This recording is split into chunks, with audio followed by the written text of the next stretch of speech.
Hello दोस्तों, good morning. स्वागत है एक बार फिर से आप सभी का Mishra ji technical YouTube channel में। दोस्तों आज है 5 मई और आज की इस वीडियो में हम लोग बात करेंगे आज के दिन के सभी इंपॉर्टेंट करंट अफेयर के क्वेश्चंस के बारे में। पूरी वीडियो अंत तक देखिएगा। एंड में दोस्तों मैं स्टैटिक जीके जीएस का पॉइंट भी आपका क्लियर कराता चलता हूं।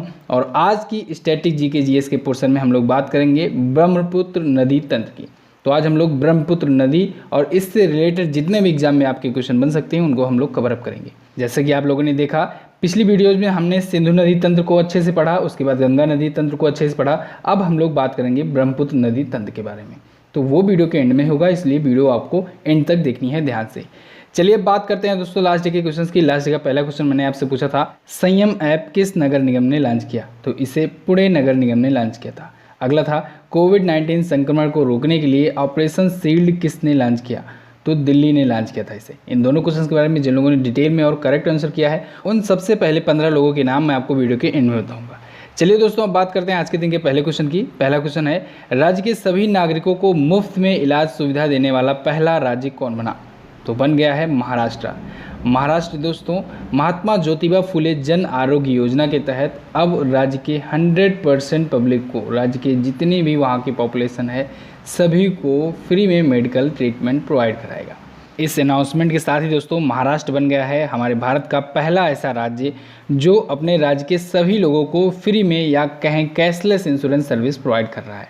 ठीक है, अभी तक ये जो महात्मा ज्योतिबा फुले जन आरोग्य योजना हुआ करती थी उसके तहत केवल 85% पब्लिक को ही कवर किया गया था, लेकिन अब 15% और भी जो बाकी बची पब्लिक थी उनको भी ऐड कर दिया गया है। ठीक है, तो अब टोटल 100% जनता को ये फ्री में मेडिकल ट्रीटमेंट इलाज की सुविधा उपलब्ध कराई जाएगी।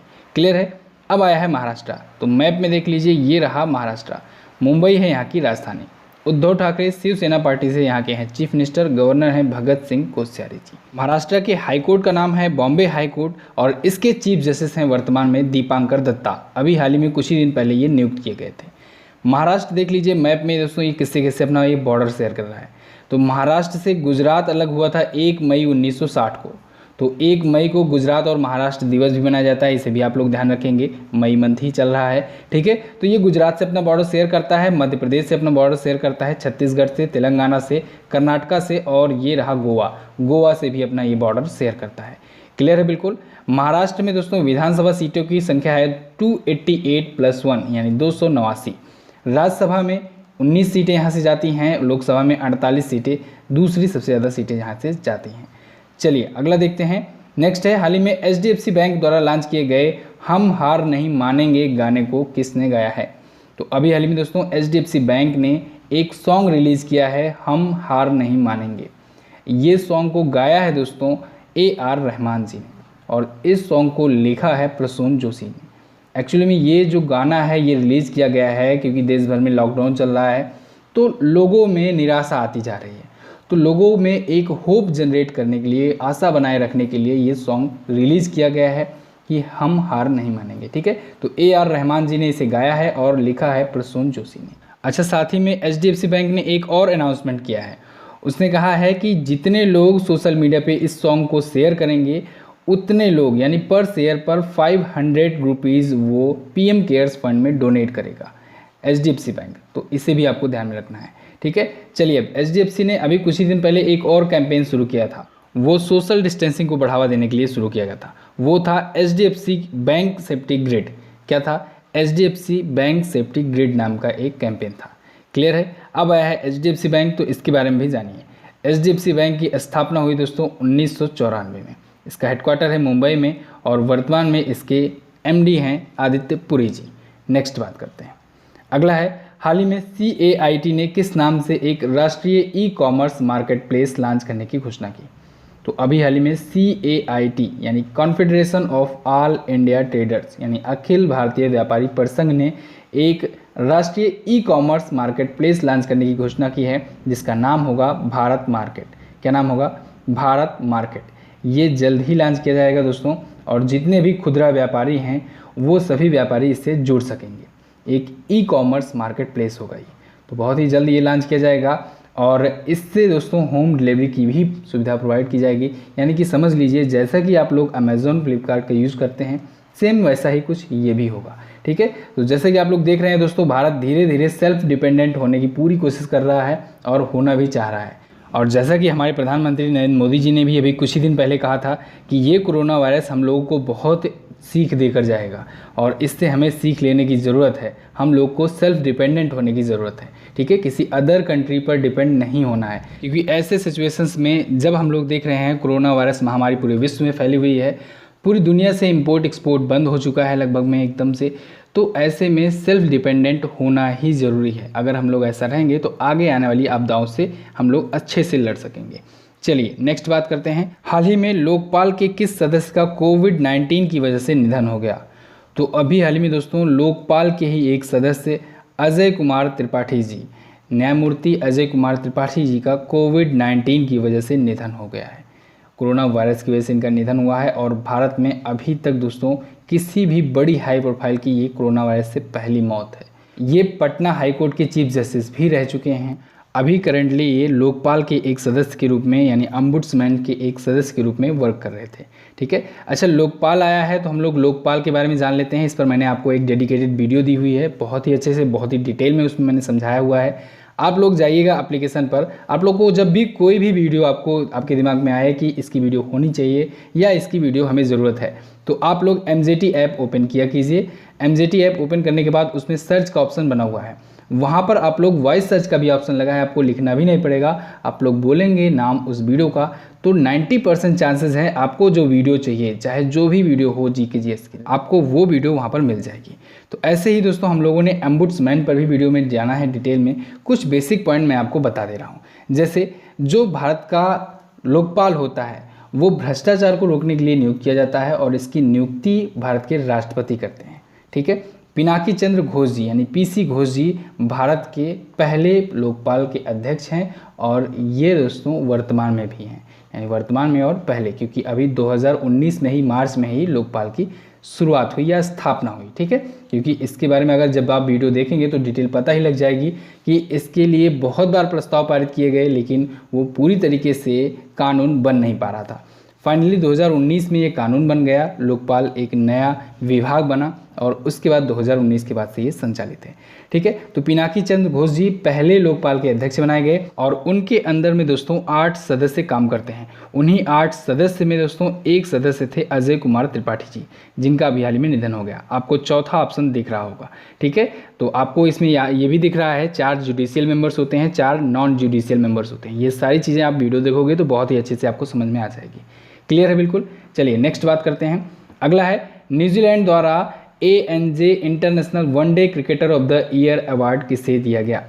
तो ये दिया गया है इस बार केन विलियमसन को। न्यूजीलैंड दोस्तों अभी हाल ही में अपने न्यूजीलैंड वार्षिक क्रिकेट अवार्ड्स की घोषणा की है। इस अवार्ड की हम लोग लिस्ट जान लेते हैं पूरी, ठीक है। ANJ international men's one day cricketer of the year का अवार्ड मिला केन विलियमसन को और ANJ international women's one day cricketer of the year का अवार्ड दिया गया दोस्तों सूजी बेट्स को, ये भी न्यूजीलैंड की हैं, ठीक है। और ANJ international T20 cricketer of the year, T20 men's cricketer of the year का अवार्ड दिया गया रॉस टेलर को और ANJ international women's T20 cricketer of the year का अवार्ड दिया गया सोफी डिवाइन को। किसे? सोफी डिवाइन को। आप लोग नोट कर लीजिए, इंपॉर्टेंट है।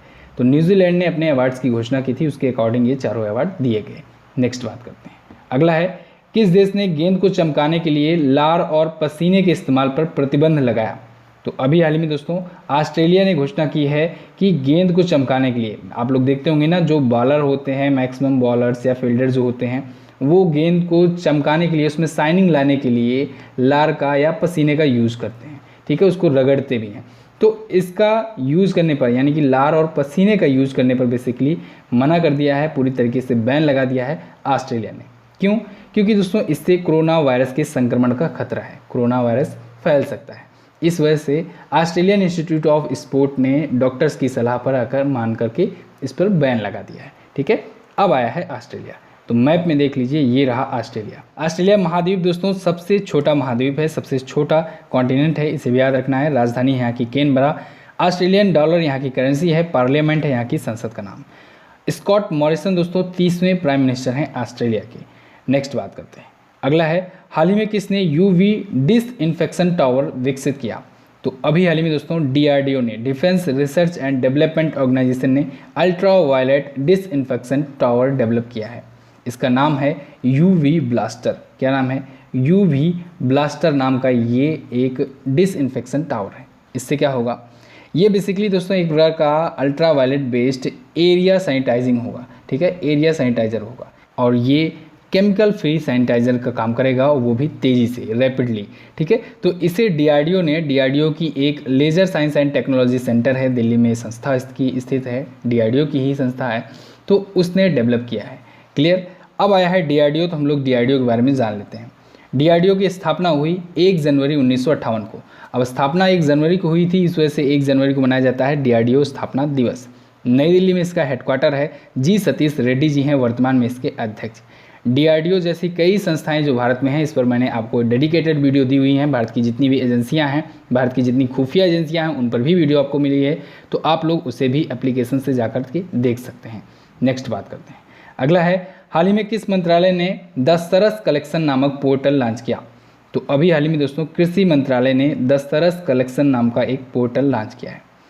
कृषि मंत्रालय के मंत्री हैं वर्तमान में नरेंद्र सिंह तोमर जी, इन्होंने ही लॉन्च किया है दस्तरस कलेक्शन पोर्टल, ठीक है। नई दिल्ली के कृषि भवन में इसे लॉन्च किया गया है। ये दोस्तों गवर्नमेंट ई-मार्केट प्लेस और दीनदयाल अंत्योदय योजना का एक यूनिक इनिशिएटिव है, दस्तरस कलेक्शन। अगला है, हाल ही में पीटर एब्डन ने संन्यास की घोषणा की। ये किस वर्ष विश्व स्नूकर चैंपियन बने थे? तो ये दोस्तों सन 2002 में बने थे वर्ल्ड स्नूकर चैंपियन। पीटर एब्डन ये स्नूकर के खिलाड़ी थे दोस्तों, और इन्होंने अभी हाल ही में संन्यास की घोषणा कर दी है। अच्छा दोस्तों, जब ये 2002 में वर्ल्ड स्नूकर चैंपियन बने थे, तो अब इन्होंने हराया था स्टीफन हेनरी को। स्टीफन हेनरी उस टाइम पर बहुत ही महान खिलाड़ी माने जाते थे, ठीक है, द फोर्स के नाम से वो फेमस थे और 7 बार के वर्ल्ड चैंपियन थे। तो उनको इन्होंने हराया था 2002 में और बने थे वर्ल्ड स्नूकर चैंपियन। क्लियर है? तो इन्होंने अभी हाल ही में एक संन्यास की घोषणा कर दी है। नेक्स्ट बात करते हैं। नेक्स्ट है, हाल ही में प्रसिद्ध कन्नड़ कवि KS निसार अहमद का निधन हो गया। इन्हें कौन सा नागरिक सम्मान मिल चुका है? दोस्तों कोई भी निधन हो, अगर उससे जुड़ा कोई नागरिक सम्मान है, यानी कि उस व्यक्ति को नागरिक सम्मान कोई भी मिला हुआ है, चाहे वो भारत रत्न हो, पद्म विभूषण हो, या पद्मश्री हो, या फिर पद्म भूषण हो, तब वो नाम इम्पॉर्टेंट हो जाता है। इस वजह से उस निधन को याद रखना आपको। क्लियर है? तो KS निसार अहमद जी का निधन हो गया। इन्हें पद्मश्री मिल चुका है। कब मिला था? 2008 में मिला था, ठीक है, 2008 में इन्हें पद्मश्री दिया गया था। कौन थे ये? ये प्रसिद्ध कन्नड़ कवि थे, और इन्हें नित्योत्सव कवि के नाम से भी जाना जाता था। किस नाम से? नित्योत्सव कवि के नाम से। अच्छा, इन्हें कुछ और भी अवार्ड मिले हैं, जैसे 2007 में इनको मिला था पंपा अवार्ड। पंपा अवार्ड जो होता है, ये कर्नाटका का सबसे बड़ा लिटरेचर अवार्ड होता है, ठीक है, कर्नाटका का सर्वोच्च साहित्यिक पुरस्कार होता है। और 1981 में इनको एक और अवार्ड मिला था, राज्योत्सव पुरस्कार दिया गया था। राज्योत्सव पुरस्कार का भी नाम आप लोग याद रखेंगे। तो ये तो थे दोस्तों आज के दिन के टॉप 10 करंट अफेयर के क्वेश्चंस। आई थिंक आपको वीडियो पसंद आई होगी। वीडियो अगर पसंद आई है तो वीडियो को लाइक कीजिएगा और चैनल को सब्सक्राइब करना मत भूलिएगा। चैनल पर अगर आप पहली बार आए हैं तो चैनल को सब्सक्राइब कीजिए। इस वीडियो को शेयर जरूर कर दीजिएगा, अपने कम से कम 5 फ्रेंड के पास से शेयर जरूर कर दीजिएगा। और अप्रैल मंथ की ई बुक बहुत ही जल्दी आने वाली है दोस्तों, हो सकता है आज शाम तक या फिर कल दोपहर तक लॉन्च हो जाए ई बुक, तो आप लोग वेट कीजिएगा। और उसमें पूरा डिटेल में मैंने सभी चीज़ों को एक्सप्लेन किया हुआ है। कोरोना वायरस से संबंधित जितने भी ऐप और पोर्टल हैं, जितनी भी घटनाएं आई हैं, सभी चीज़ों को अलग अलग कैटेगरी वाइज करके मैंने उसमें एक्सप्लेन किया हुआ है, तो जिससे आपको याद रखने में और चीज़ों को समझने में बहुत ही ज़्यादा आसानी होगी, ठीक है। और बहुत ही इम्पोर्टेंट पॉइंट को, फैक्ट को बहुत ही अच्छे तरीके से उसमें लिखा गया है। तो जैसा कि आप लोगों ने पढ़ा दोस्तों, पिछली वीडियोज़ में हम लोगों ने सिंधु नदी तंत्र के बारे में अच्छे से पढ़ा, फिर गंगा नदी तंत्र के बारे में अच्छे से जाना। अब हम लोग बात करेंगे ब्रह्मपुत्र नदी तंत्र के बारे में। तो अगर आपने पिछली वीडियोज़ को नहीं देखा है तो जाइए देख लीजिए, बहुत ही इंपॉर्टेंट होने वाली है, सारा कुछ कवर किया गया है पिछली वीडियोज़ में। आज की इस वीडियो में हम लोग बात करेंगे ब्रह्मपुत्र नदी तंत्र के बारे में। ब्रह्मपुत्र नदी देख लीजिए मैप में, ये जो नदी दिख रही है आपको, ये है ब्रह्मपुत्र नदी, ठीक है। बांग्लादेश में आकर के मिल जाती है ये गंगा नदी से, और मेघना नाम का एक जलधारा बनाती है, और उसके बाद ये जाकर के बंगाल की खाड़ी में गिर जाती है, ठीक है दोस्तों। ब्रह्मपुत्र नदी जो है ये सबसे लंबी नदियों में से एक है, यानी कि इसकी लंबाई सिंधु नदी से भी ज़्यादा है भारत के आसपास की नदियों की अगर हम लोग बात करें तो। हालांकि ये भारत की सबसे लंबी नदी मत कहिएगा, भारत में बहुत ही कम पार्ट इसका बहता है, ठीक है। चलिए इसके उद्गम स्थल की बात करते हैं, यानी स्टार्टिंग पॉइंट कहाँ है। तो इसका स्टार्टिंग पॉइंट है दोस्तों तिब्बत में। हमने आपको पहले भी बताया है, तिब्बत कहें या चाइना कहें, बात एक ही है। ओके, तिब्बत के पास में मानसरोवर झील के पूर्व से ये निकलती है और तिब्बत में इसे सांगपो नदी के नाम से जाना जाता है। ठीक है, तसांगपो कहो या सांगपो कहो, ये तिब्बत में जाना जाता है। और वहीं चाइना में इसे यारलुंग जांगबो नदी के नाम से जाता है। किस नाम से? यारलुंग जैंगबो लियांग नदी के नाम से इसे जाना जाता है। तो चाइना का नाम ये हुआ और तिब्बत द्वारा दिया गया नाम ये हुआ। लेकिन अभी जैसे जैसे ये इंडिया में आएगी इसका नाम भी अलग अलग चेंज होता जाएगा। ठीक है, सबसे ज़्यादा ये असम में बहती है, तो इसलिए असम में जो नाम इसको दिया गया है उसको हम लोग उस नाम से बुलाते हैं। क्या कहते हैं? ब्रह्मपुत्र नदी कहते हैं। ठीक है, अभी देखिए, अब ये यहाँ से देखिए, ये अरुणाचल प्रदेश में इंटर करती है इंडिया में। अरुणाचल प्रदेश में देखिए आप लोग यू का सिंबल बनाती है। तो ये भी क्वेश्चन पूछा जाता है कि कौन सी नदी ऐसी है जो यू का सिंबल बना करके इंडिया में इंटर करती है। तो आप बताएंगे ब्रह्मपुत्र नदी। ठीक है, ब्रह्मपुत्र नदी दोस्तों जब ये अरुणाचल प्रदेश में आती है तब वहाँ पर इसे देहांग नदी के नाम से जाना जाता है। किस नदी के नाम से? देहांग नदी के नाम से जाना जाता है। क्लियर? फिर जब ये असम में आती है तो असम में इसे ब्रह्मपुत्र नदी के नाम से जाने जाते हैं। अब ये तो हो गए दोस्तों कुछ इसके नाम। जब ये असम में इंटर करती है यहीं से पॉइंट्स इससे रिलेटेड इंपॉर्टेंट होने शुरू हो जाते हैं, क्योंकि दोस्तों जब ये ब्रह्मपुत्र नदी असम में इंटर करती है तो ये भारत की सबसे चौड़ी नदी भी बन जाती है। सबसे चौड़ी नदी लगभग ये 8 किलोमीटर से भी ज़्यादा ये चौड़ी बन जाती है और वहीं पर छोटे बड़े कई द्वीप बनाती है, नदी द्वीप बनाती है। अब तक आप लोगों ने समुद्री द्वीप सुने होंगे, ये नदी द्वीप बनाती है, यानी कि ऐसा पार्ट जो नदियों के बीच में ज़मीनी भूभाग हो वो नदी द्वीप कहलाता है। और यहीं पर है दोस्तों असम में ही एक माजुली द्वीप। माजुली द्वीप दोस्तों ये दुनिया का सबसे बड़ा नदी द्वीप है, इसे याद रखिएगा, बहुत बार एग्जाम में पूछा गया है। अच्छा, ब्रह्मपुत्र नदी में ही बना है दोस्तों भारत का सबसे लंबा रेल रोड ब्रिज, जिसे हम लोग बोगीबील ब्रिज कहते हैं। तो बोगीबील ब्रिज का भी नाम आपको याद रखना है। फिर ब्रह्मपुत्र नदी जो है वो बांग्लादेश में इंटर करती है। बांग्लादेश में आप जैसा कि देख रहे हैं दोस्तों गंगा नदी भी आती है, इंटर करती है। और मैंने कई बार आपको बताया है कि ब्रह्मपुत्र नदी जब बांग्लादेश में आती है तो इसका नाम पड़ जाता है जमुना। ठीक है, लेकिन गंगा नदी जब आती है बांग्लादेश में तो इसे कहते हैं पद्मा। तो जब पद्मा नदी और जमुना नदी ये दोनों बांग्लादेश में मिलती हैं, संगम करती हैं, फिर इसके बाद जो संयुक्त जलधारा होती है, यानी जो दोनों नदियां जब मिल करके आगे बढ़ती हैं तब उसे मेघना के नाम से जाना जाता है। ये इंपॉर्टेंट पॉइंट है, इसे याद रखिएगा, मेघना के नाम से जाना जाता है। ये दोस्तों इस सीरीज की जितनी भी वीडियो आ रही हैं अगर आप लोग कोशिश कीजिएगा 2-2 बार देख लीजिएगा। ठीक है, अगर आपको कोई सा भी डाउट हो तो दोबारा देख लीजिएगा, रिपीट कर करके देख लीजिएगा। बहुत इंपॉर्टेंट पॉइंट है, एक एक लाइन पूछा गया है एग्जाम में। ठीक है, तो ये संयुक्त जलधारा जो है ये मेघना के नाम से जानी जाती है। और आपको पता है सुंदरबन का डेल्टा यहाँ बनता है। ठीक है, और उसके बाद बंगाल की खाड़ी में गिर जाती है। तो इससे पॉइंट आपको याद रखने हैं ब्रह्मपुत्र से। अच्छा, जो ब्रह्मपुत्र नदी दोस्तों यहाँ से गुजरती है तो किन किन बड़े शहरों से होकर कोई गुजरती है, यानी कि इसके बड़े शहर कौन कौन से हैं? बस एक शहर तो गुवाहाटी है जो असम में पड़ता है, डिब्रूगढ़ है वो भी असम में है, तेजपुर है। तो डिब्रूगढ़, तेजपुर और गुवाहाटी जैसे बड़े शहर ब्रह्मपुत्र नदी के किनारे बसे हैं, इसको भी आपको याद रखना है। कल की वीडियो में हम लोगों ने गंगा नदी के किनारे बसे शहरों के बारे में जाना था और भी जो छोटे बड़े नदियों के बसे शहर थे किनारे उनके बारे में हम लोगों ने जाना था। अच्छा दोस्तों, इसके सहायक नदियाँ कौन सी हैं? तो इसकी सहायक नदी देख रहे हैं आप लोग, ये बराक नाम की जो नदी है, ठीक है, ये इसकी सहायक नदी है।